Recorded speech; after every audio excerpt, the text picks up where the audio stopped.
Federasyonumuzun benimsediği bir anlayış var. Farklılığımız, zenginliğimiz, birliğimiz, gücümüzdür diye. Sayın vekillerimizin 150. yılda öngörülen, paylaşılan ve yarın da paylaşacak olan sorunlarımızın çözülmesinde burada göstermiş oldukları ortak dayanışmayı parlamentoda temsil ettikleri siyasi partiler kanalıyla da destek vermelerini bekliyoruz. Bununla birlikte icra organlarında ve yerel yönetimlerinde aynı desteklerin verilmesini şahısları huzurunda kendilerine sizlerin adına aktarmak istiyorum. Tekrar teşekkür ediyorum. Şimdi soru cevap bölümüne geçiyoruz. Dediğim gibi soru cevap bölümümüz 20 dakikayla sınırlıdır.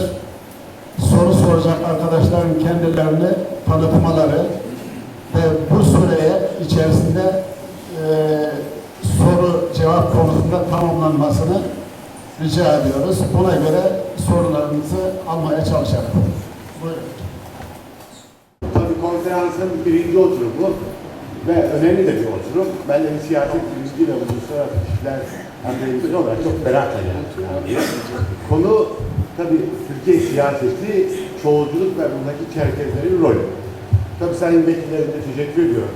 Ama çok güzel konuşmalar yaptılar ama tabii Türkiye'deki siyaset içerisinde Çerkezler kendisini nasıl temsil edecek? Hangi modeller olabilir? Neler çıkarabilecek? Bu konularla ilgili fazla bir şey duyamadım.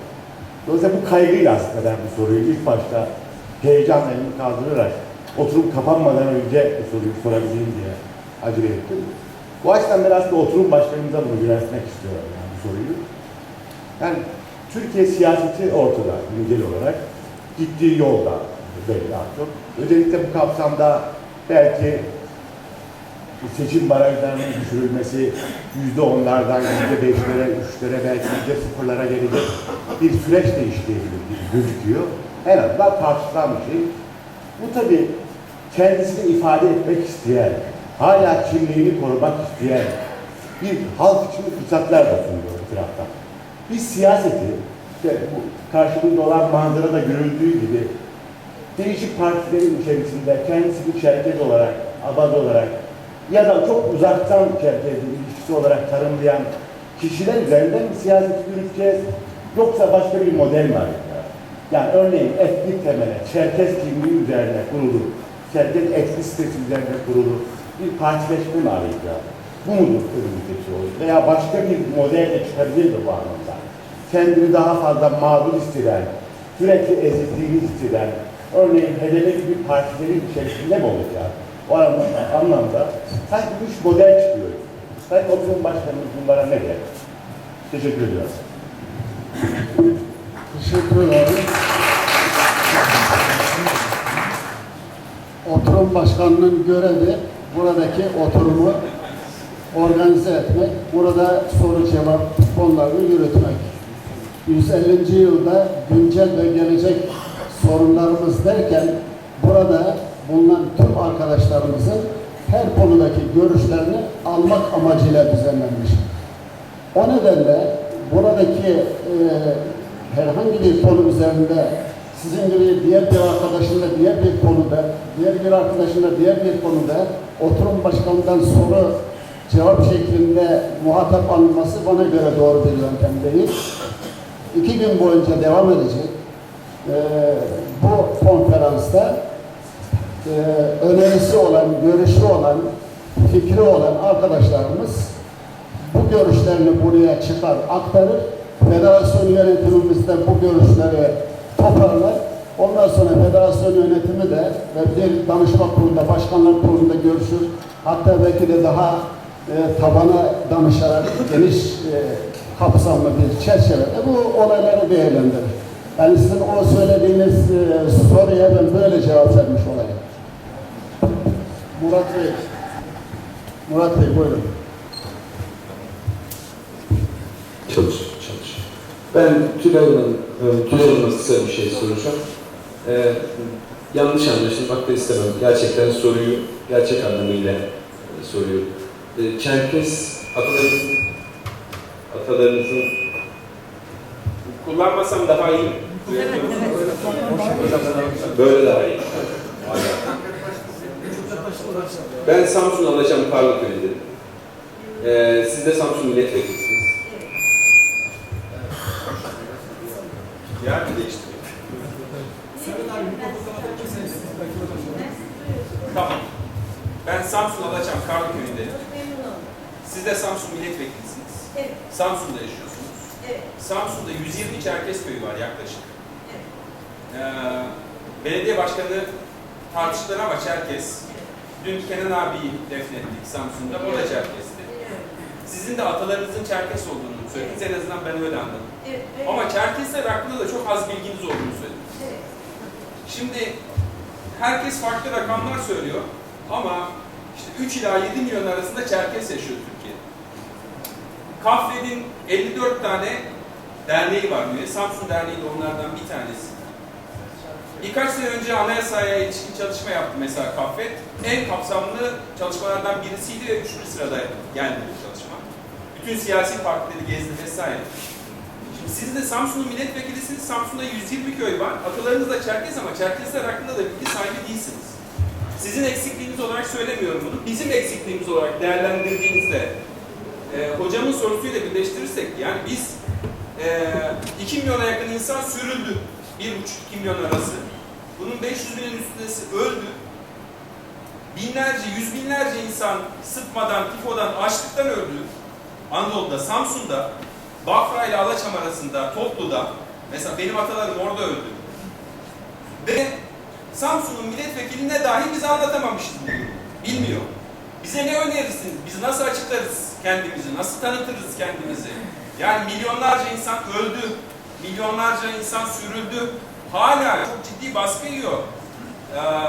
Bizde çok ayıp, siz de biliyorsunuz ama hani çok geliştik falan diyoruz. Hala bugün insanlar çocukların isimleri Çerkesçe koydukları için dün benim arkadaşım soruşturma yedi.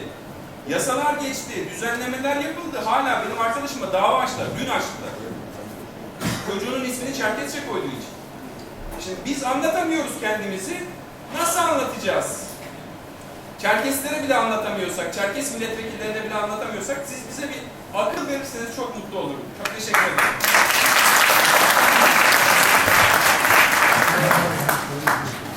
Ben çok teşekkür ederim ama ben Çerkezliğimden hiçbir şüphe duymuyorum yani. Neysem oyum. Ona bir şüphem yok.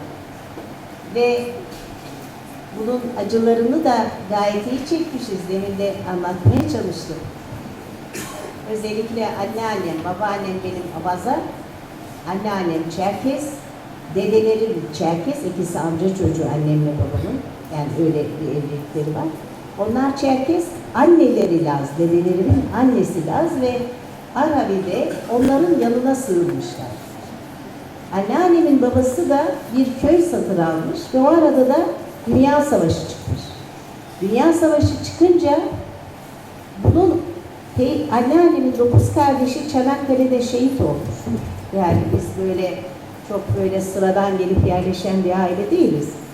Ondan sonra İnebolu'ya gittikten sonra bir gelini, anneannemin bir gelini, kardeşin hanımı ve bir kardeşi de orada koleradan ölmüştü.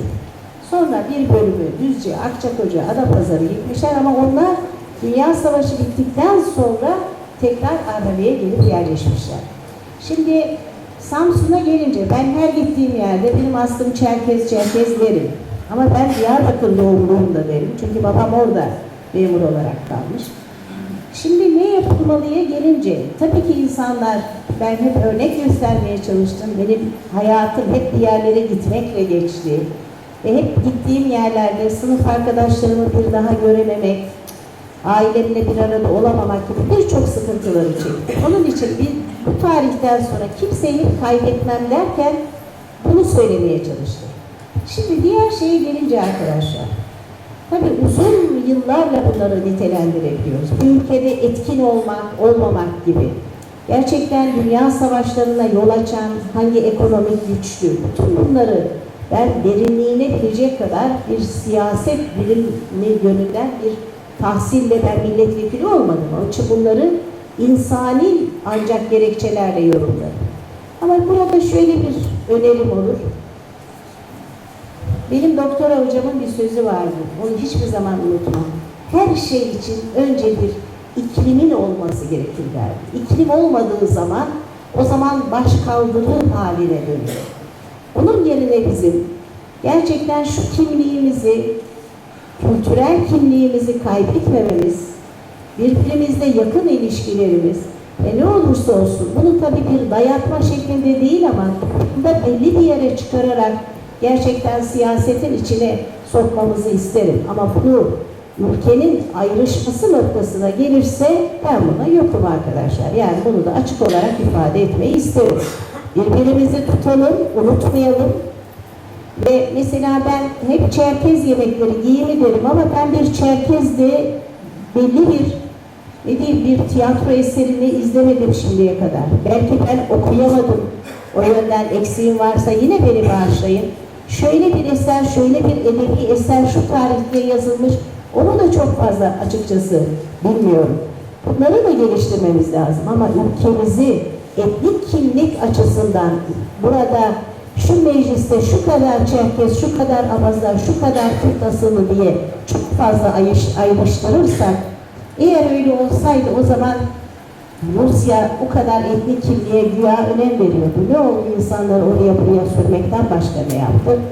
Ben o kadar ayrışmayı gerekli görmüyorum. Ben çünkü insana insan gibi yaklaşmayı, fikirleriyle ön plana çıkmasını isterim. Akrabam olarak severim, herkese çok saygım vardır ama ben senin üstündeyim, sen benim altındasın gibi bir ayrımı ya da özellikle sen meclise gireceksin, sen girmemeli gibi düşünmüyorum. Çünkü bizim ülkemizde herkes belirli bir şeyde ben siyasete önem verdim dediği zaman benim gibi tıp insanı bile o meclise girebiliyor. Eminim birçok arkadaşım girmeyi düşünürse şurada o seçimde girer ve kazanır diye düşünüyorum. Benim de düşüncem budur. Her şeyi de açık söylemeyi isterim. Balık işini de söylemek isterim. Enteresan, ben balık hiç yemem. Evet, teşekkür ederim. Saygıdeğer konuklar, süremiz dediğim gibi biraz sınırlı. Sizden tekrar rica ediyorum. Konuşmacılarımızdan da sayın vekillerimizden de rica ediyorum. Bir 15-20 dakikalık bir süremiz var. Yani program gereği ayrılan süre bu kadar. O açıdan lütfen sorularınızı kısa ve öz soralım. Hatiplerimiz de o çerçevede cevap versinler. Buyurun açılın. Çok teşekkür ediyorum Sayın Milletvekili. Yalçın Karadaş benim adım. Sormak istediğim soru aslında çok basit. Biz birinci tasfiyeyi 1923'te yedik. 1923 yılında Manyas ve Gönen'den insanlarımız iç sürgüne tabi tutuldu. Çerkezler olarak. Bu birinci şeyden sonra, tasfiyeden sonra, şu tamamen benim görüşümdür ama böyle ayakları yere basmayan bir görüş değil. AK Parti döneminde ikinci tasfiyeye tabi tutuldu. AK Parti'nin içerisinde ve yeni hükümetin içinde tarihinin hiçbir döneminde Çerkezlerin bulunduğu hiçbir coğrafyada bu kadar az insanımız ve etkisiz insanımız olmadı. Bunun sorumlusu acaba biz miyiz yoksa AK Parti'nin Çerkezlerle ilgili özel bir sorunu mu vardı? Bunu daha açıklamak isterdim ama vaktimiz olmadığı için açıklayamayacağım. Nerede hata yaptık biz veya AK Parti'nin bu Çerkez tasfiyesiyle ilgili özellikle bir bilinçli bir hareket midir yoksa Çerkezlerin bir sorunu mu vardır AK Parti'de? Neden bir tane milletvekilimiz net ortaya çıkamaz AK Parti'den? Neden hiçbir bakanımız yok? Asla böyle bir durum söz konusu olmadı. Ülke büyük milletimiz. Teşekkür ederim.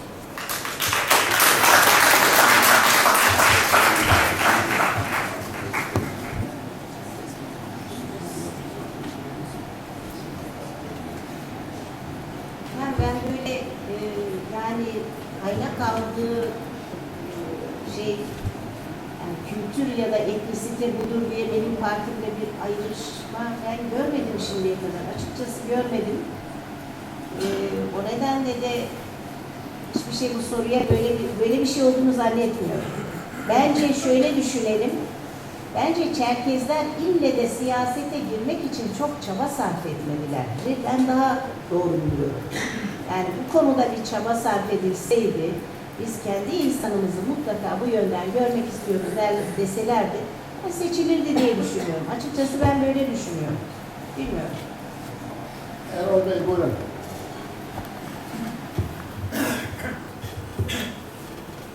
Erol Daymaz. Benim iki kısa sorum olacak. Birincisi Van Milletvekilimiz Kemal Bey'e. Hatırladığım kadarıyla siz 21 Mayıs'ta bu yıl Çerkezlerin sorunların araştırması konusunda bir araştırma önergesi vermiştiniz mecliste. Bu araştırma önergesinin sonucu ne oldu? Konuyla ilgili çalışma yapıldı mı? Onu öğrenmek istemiştim. İkinci sorum da Haliç Milletvekilimize. Haliç Milletvekilimizde burada konunun insani boyutunu vurguladı ve konuda insani boyutuyla yaklaşmanın doğru olacağını söylediler. Hazır Üçü'de buradayken acaba bu konuda ortak bir çalışma yapabilirler mi mecliste? Örneğin Çerkez soru konunun tanınmasına ilişkin bir meclis kapsamında çalışma yapabilirler mi? Bunu ayarlamak istiyorum. Sağ olun.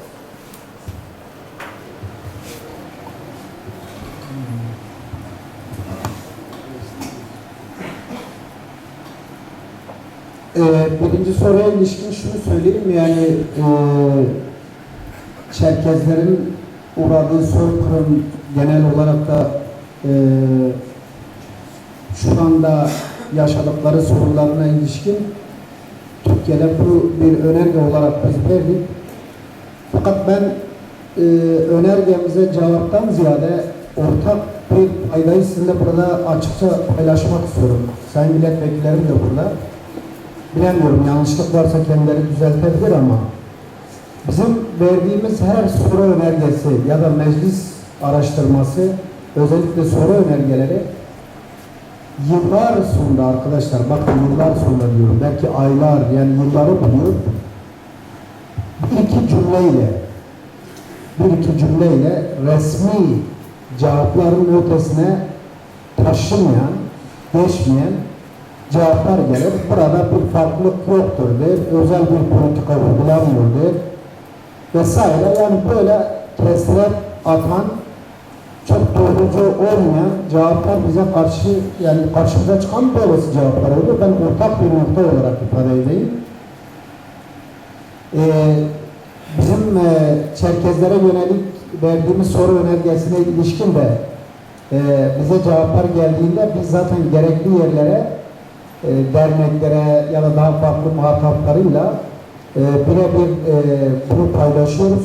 Geldiği zaman da bunu gerekli yerle paylaşırız. Meclis bütün partilere yönelik senin bir şeyimiz daha oldu. Nasıl bir çaba, nasıl bir çalışma, nasıl bir tutum işte mecliste sergilenebilir?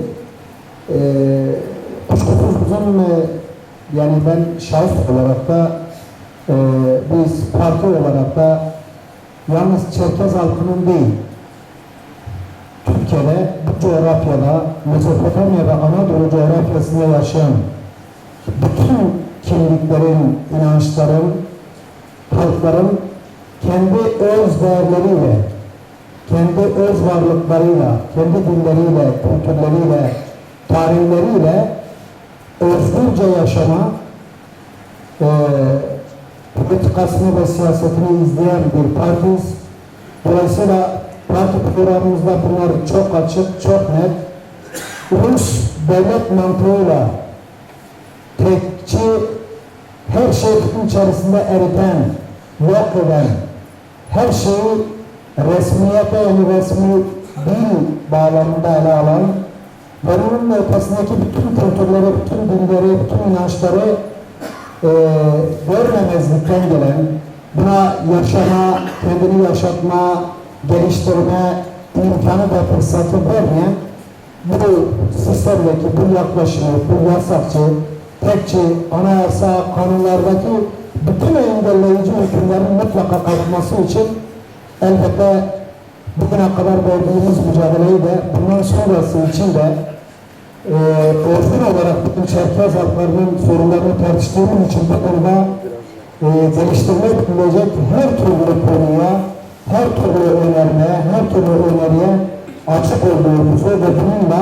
ortaklaşabileceğimizi ifade etmek istiyoruz. Çünkü her inancın, her kültürün, her dilin her değerin yaşatılması insanlık tarihi açısından da Türkiye'nin geleceği açısından da bu coğrafyada yaşayan bütün halkların, Kürdistan halkının, Çerkez halkının, Arapların, Türkmenlerin, Süryani, Asuri, yani korkmamamız gerekiyor.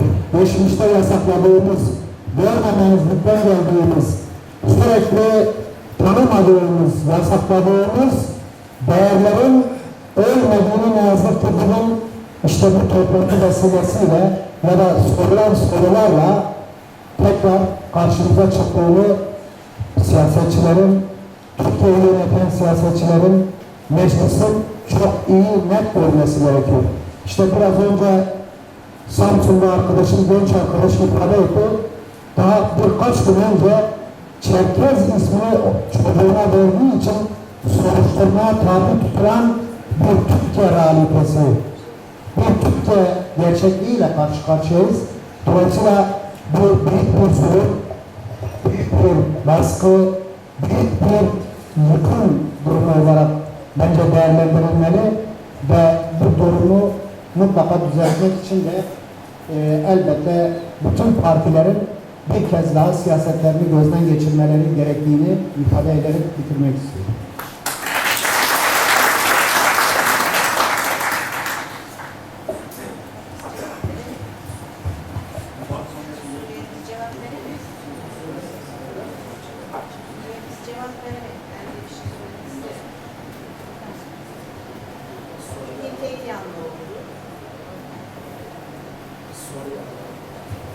Faruk Arslantok benim ismim.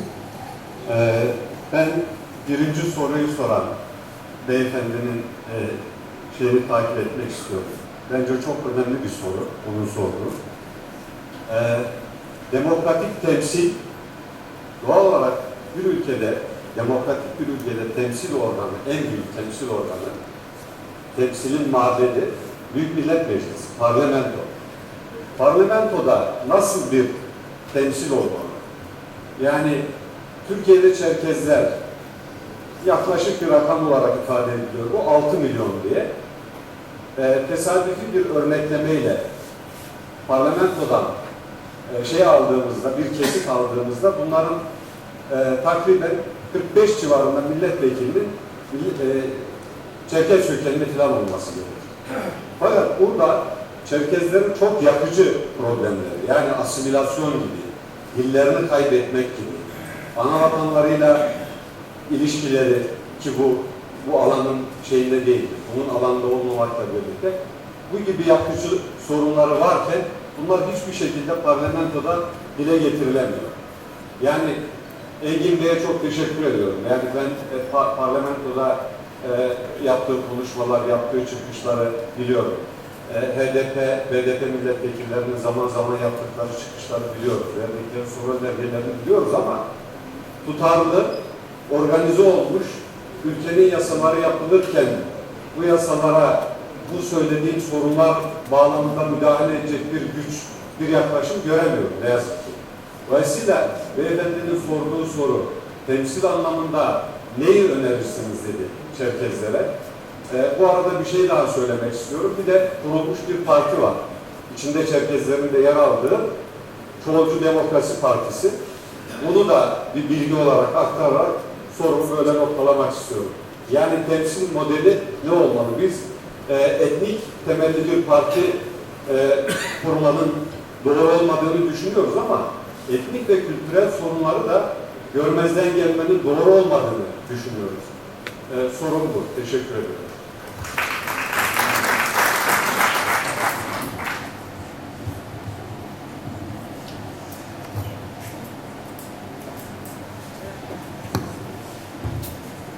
Arkadaşlar, ben de şöyle bir örnek vermek istiyorum. Demin ki teknik temele dayalı olarak özellikle de resmi dil açısından şunu söylemeyi istedim. Bir insanın kendi ana dilini konuşması ya da okulda bu eğitimi alması ayrıdır da resmi dil işi eğer İşte ben şu etnik kökendeyim, bu dili konuşursun. Bu resmi dil olarak o dediğimiz zaman bizim sonuçta Pakistan ve Hindistan'dan hiçbir farkımız kalmaz ya da Rusya'dan. Ne olacak o zaman? Etkin olan şeyde gelecek başka bir uluslararası dili biz kabul etmek durumunda kalırız. Yani şimdi daha mı güzel olur?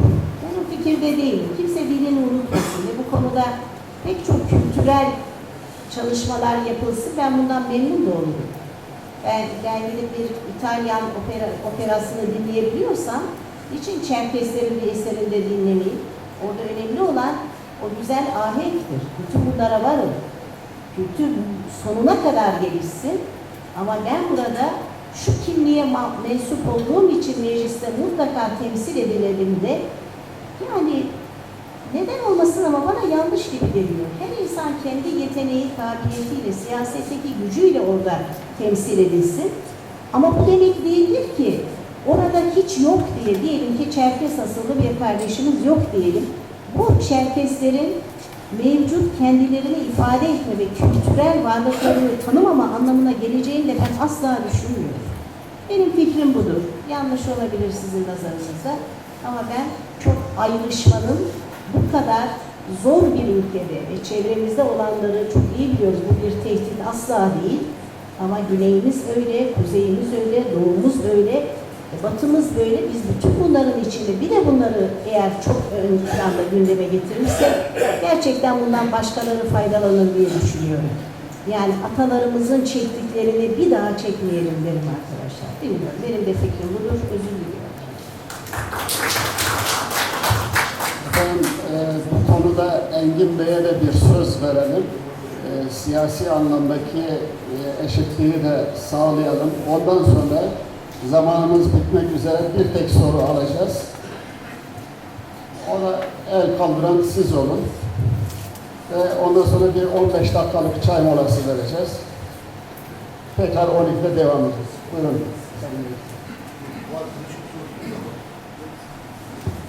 Peki, sizin de sorunuzu alalım. Belki ortak bir cevap olabilir. Öncelikle böyle bir konferansın düzenlemesi için emeği geçenlere teşekkür ederim. Genelden biliyorum. Bilindiği gibi bu ülke 18 Ekim'e yakın bir yaşayan bir insan mücadelesiyle bir milli mücadele verildi. Cumhuriyet tarihinde bazı katliamlar, sürgünler, acılı olaylar yaşandı, darbeler oldu. Şu an mevcut olan iktidar döneminde geçmişe dair darbelerle ilgili yargılamalar oldu, katliamlarla ilgili mecliste özür dilerim. Benim dedem 150'ler listesine, Lozan Barış Konferansı'na bildirilen 150'ler listesine. Ben büyük dedemin akıbetini bilmiyorum. Bunu neticem Manyas'ta Ubud dili ve kültürü tamamıyla yok olur.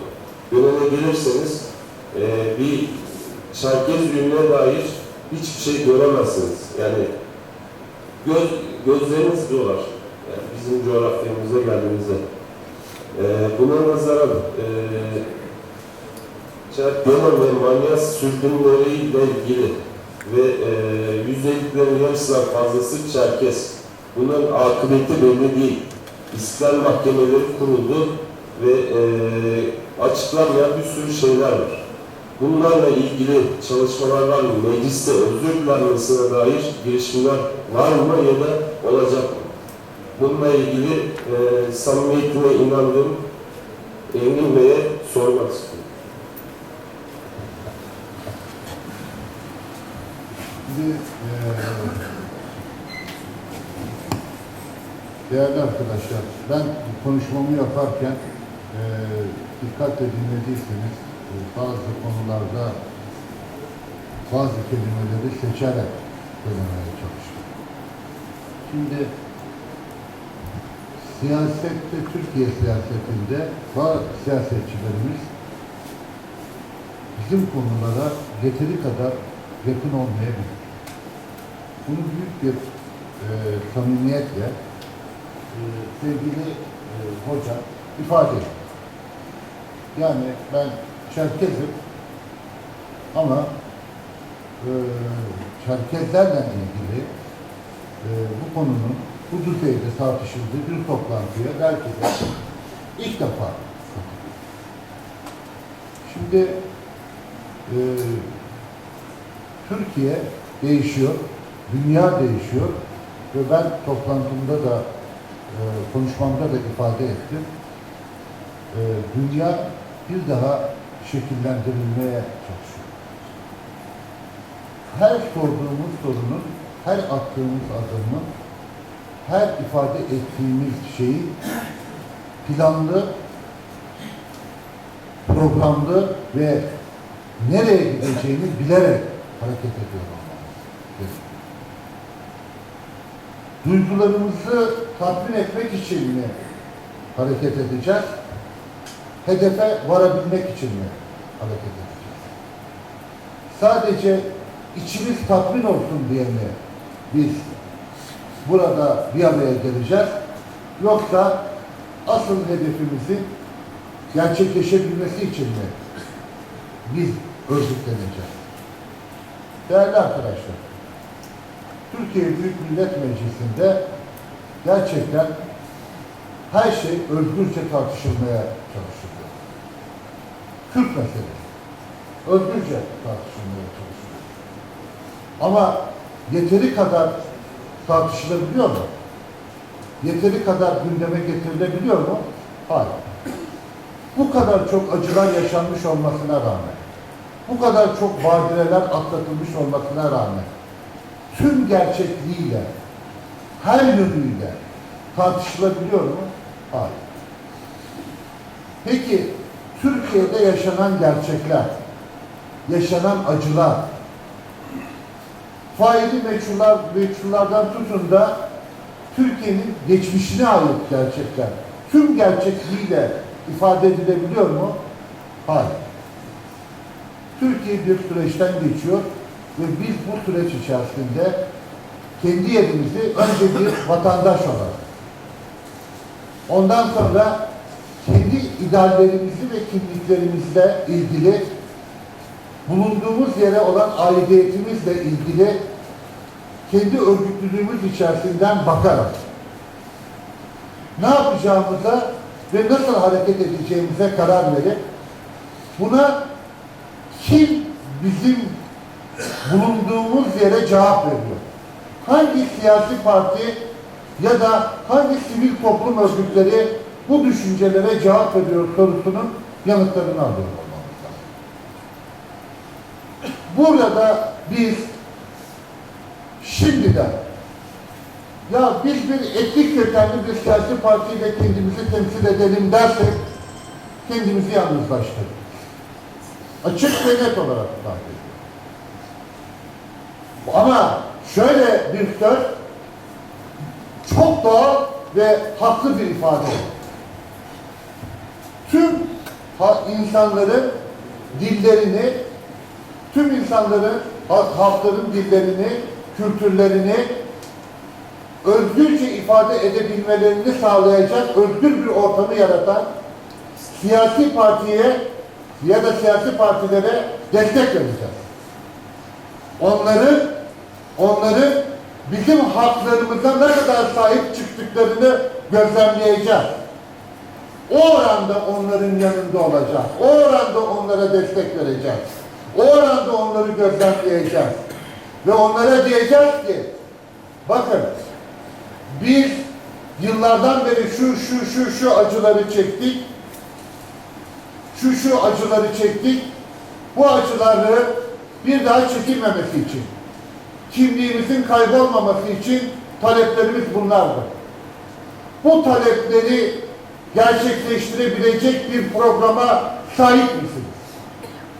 Bunu gözlemleyeceğiz ve demokratik hakkımız olan oyumuzu örgütlülüğümüz içerisinde destek olarak güçlü bir şekilde ya vereceğiz ya da vermeyeceğiz. Bu örgütlülüğü az önce bu kürsüde ifade ettim. Ayrışmadan birlik ve beraberlik içerisinde kullanıyor olabilmemiz gerekiyor. Değerli arkadaşım, genç arkadaşım, her şeyin bir gün cevabını verme zamanı gelecektir.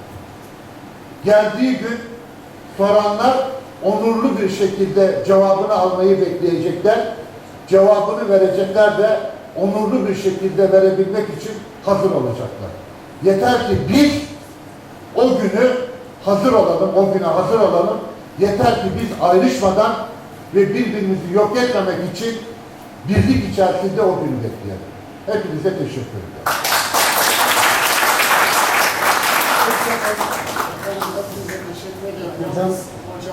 Hocamın ısrarla bir sorusu olacak. Hocam sorunuzu alalım. Vekilime cevap verilen bir konu var. Buyurun. Ben soru değil, öncelikle teşekkür etmek istiyorum kafede bu toplantıyı düzenlediği için ve bu oturum fevkalade bir oturumdu. Ülkemizin önde gelen siyasi partilerin temsilcilerini burada bir arada görmek ve bizim için el sıkışıyor olmalarını görmek beni ziyadesiyle mutlu etti. Sadece değerli meslektaşım ve milletvekili Tülay Bakır hanımefendinin bir endişesini gidermek için bir söz almak istedim. Çerkezlerin parlamentoda temsil edilmeleri, siyasi partilerle katılmak istemeleri asla bir ayrışmaya vesile olmak için değil. 150 yıldan beri Türkiye'de bulundukları zamandan itibaren, Türkiye Cumhuriyeti'nin kuruluşundan öncesinden itibaren kanlarıyla, canlarıyla Çerkezler burada devletimizin de kurulması için Atatürk'ün de yanında olarak, komutanlar olarak da yer aldılar. Ama ne yazık ki daha sonraki süreçte ve şu son yıllardaki demokratikleşme sürecinde de çok ihmal edildiler. Acaba Çerkez kimliğiyle parlamentoda olsalar daha görünür olurlar mı diye girmek istiyorlar. Asla ülkeyi bölmek, ayrıştırmak için değil. Bu konuda emin oluyoruz.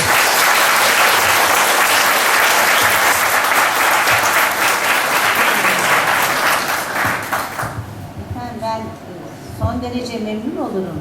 Keşke buradaki arkadaşlarımızdan hiç değilse bir 15'i de gelsin. Onda hiçbir şüpheniz olmasın. Bunu Balkan ülkelerinden göçle ülkemize gelen milletvekili sayımız adam akıllı fazla. Ama ben tekrar söylüyorum. Bu biraz kendimizden de kaynaklanıyor. Biz demek ki çok nazik kalıyoruz. Hep böyle yani olsun ben ülkede huzur olsun, işte şey olsun gidip oyumu kullanıyor. Ama etkin olmamız için bizimle bir gayretle siyasi partilerde çalışmamız lazım. Ben öyle düşünüyorum. Benim partimin özellikle böyle etnik kimlik üzerinde zaten herhangi bir şekilde ayrımcılığı yok. Kesinlikle alırlar. Ama ben de görüyorum Balkanlardan gelen arkadaşların sayısı oldukça fazla. Demek ki onlar daha bir siyasete girmek için daha bir hevesliler. Bence bu hevesi taşıdığınız sürece siyasi partilere girersiniz. Kapımız sonuna kadar açık size. Ama ben tekrar söylüyorum, bu kültürel bir şey olsun ama ülkede ayrı etnik grupların mutlaka şu sayıda temsil edilecek. Bunun dediği şöyle olacak noktası sıkıntılar doğurur. Biz zor bir coğrafyada yaşıyoruz. Bir daha bu acıları gerçekten yaşamayı hiçbirimiz istemeyiz. Gidecek bir yerimiz de yok arkadaşlar. Ve Türkiye'nin güçlü olması lazım. Hala ne olursa olsun Orta Asya'daki Türk kökenli halklarımız yine Balkanlarda sıkıştıkları zaman, zorlandıkları zaman yine gelecekleri yer ülkemizdir. Ve tekrar söylüyorum, her şeyin oluşması için bir iklime ihtiyaç vardır. İstiklal mahkemeleri de konuşulacak ama bu hale gelmemiz için bizim de tarihimizi derinliğine bilmemiz ve önce bu işi bilim insanlarına bırakarak etraflı bir çalışmadan sonra gitmemiz lazım.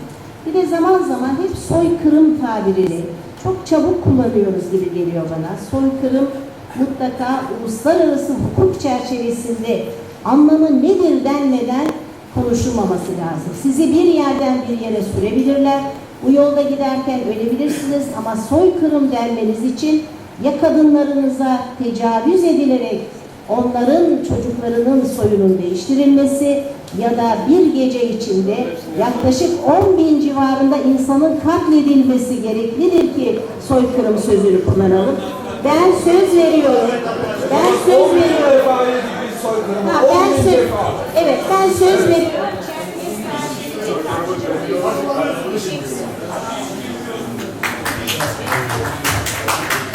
Tamam. Bir cümleyle Sayın Vekilimizi dinleyip tamamlayacağız. Tamam Arkadaşlar, şimdi zaman dar tabi. Gönül isterdi ki biraz daha sesli geliyor mu? Biraz daha geniş bir zamanda keşke bunları gerçekten üç partinin siyasi temsilcileri burada ya da milletvekilleri burada diyelim. Biraz daha geniş tartışabilirdik ama zaman da dolayısıyla sanırım programı arkadaşlar da izlemek zorunda. Ben sadece şunu söyleyeyim. Şimdi siyasi temsil konusu hocam da sordu. Sayın hocam da en son aslında kaygıları gidermek için söz hakkı alıp tamamladı onu. Şimdi şunu ifade edeyim arkadaşlar. Çok uzaklara gitmeye gerek yok. 1920 Türkiye Büyük Millet Meclisi açıldığında aslında Türkiye coğrafyasında burada yaşayan bütün kimliksel farklılıkların temsilinin orada gerçekleştiğini göreceksiniz. Tarih okuyanlar bunu iyi bilir. İşte Ulusal Kurtuluş Savaşı'nda, Milli Kurtuluş Savaşı döneminde Çerkez Ethem'in bu dönemde gösterdiği performans, fedakarlık, daha sonraları hain idare edildi. Bir gerçeklikle yüzleşmek zorunda Türkiye. Bu tarihle yüzleşmek zorundadır. Şimdi o dönemlerde Türkiye Büyük Millet Meclisi'nde Lazistan mebusları, Çerkez mebusları, Kürt mebusları vesaire bu kimlikler adı altında temsil eden milletvekilleri o zaman bulunuyordu. Türkiye ayrı bir ayrışmaya mı gitti? Türkiye bölündü mü?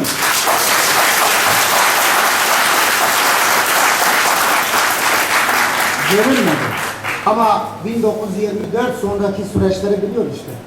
Tekli bir paradigmayla, merkezi devlet anlayışıyla biz her şeyi reddettik, yasakladık, tehlikeli gördük, etnik siyaset dedik ve dolayısıyla Türkiye bugünlere geldi ve bugün Çerkezler bakın bu salonu dolduruyor işte.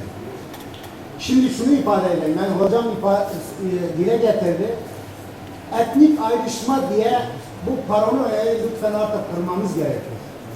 Biz şimdi HDP olarak ya da isimlerimiz hep değişiyor biliyorsunuz yani parti kapatmalardan dolayı biz de artık şaşırıyoruz. Dolayısıyla şu anda biz Türkiye'deki bütün mozaikleri, bütün inançları, bütün kimliksel varlıkları kendi partimiz içerisinde ifade ederek demokratik bir blok tarzında biz şu anda siyaset yapıyoruz Türkiye Büyük Millet Meclisi'nde. Biz etnik siyaset mi yapıyoruz? Değil. Böyle ifade etmemek gerekiyor. Dolayısıyla bence temsil düzeyi açısından bütün inançlara, bütün kimliklere, bütün farklılıklara, bütün kültürel değerlere taşıyan her halk kendisini nasıl örgütleyip nasıl ifade etmek istiyorsa özgürce kendisini temsil etme, siyaset yapma hakkına sahip olmalıdır.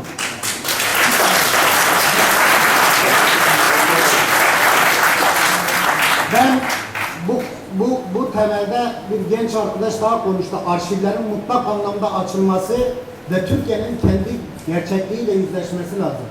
Hocam ifade etti, soykırım dedi. Çabuk kullanmayın bu kavramları dedi. İşte salonda aslında sesler bunu ifade etti. Çerkez halklarının yaşadıkları soykırım değil de nedir?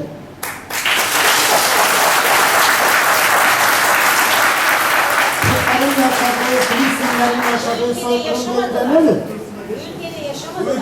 Dolayısıyla hayır bu ülkeye ben en son dile ilişkin, Çerkez dillerine ilişkin kürsüde de ben konuşurken söyledim arkadaşlar. 2-3 gün içerisinde ben Çerkez halklarına ilişkin gerçekten farklı bilgi edindim. Dilleri bakın, bizim dernek federasyon başkanı açılıştan sonra bir konuşma yaptı değil mi? Kendi öz diliyle.